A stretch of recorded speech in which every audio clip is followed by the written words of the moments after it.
নমস্কার, আমি শিবপুর বিধানসভায় বিজেপি মনোনীত প্রার্থী রুদ্রনীল ঘোষ।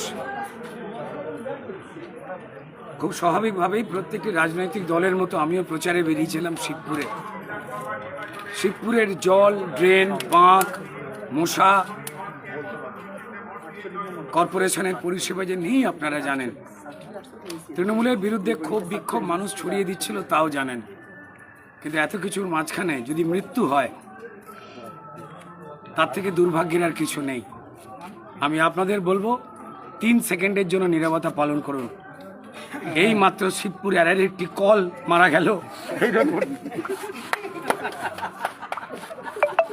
হাত পা ছুঁড়ে একটা কল আবার মারা গেছে। তৃণমূল মার্ডার করেছে এই কলটাকে। আমি পরিষ্কার চোরেদের নেত্রী মমতা বন্দ্যোপাধ্যায়কে বলবো, এই মার্ডারটা করে আপনি ভালো করেননি, এগিয়ে আসুন।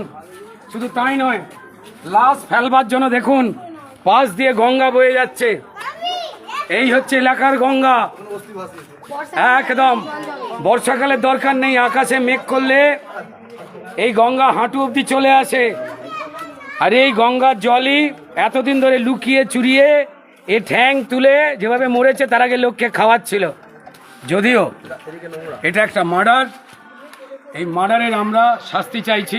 তৃণমূলের যত চোর কাউন্সিলর আছে, এমএলএ আছে হাওড়াতে, বিশেষ করে শিবপুরে, এই পরিকল্পিত হত্যাকাণ্ড যে ঘটেছে তার জন্য তারা সবাই দায়ী। শুধু তাই নয়, আমরা এখন ভয় পাচ্ছি এর বডি লোহার, তৃণমূল ঝেড়ে না বেঁচে দেয়।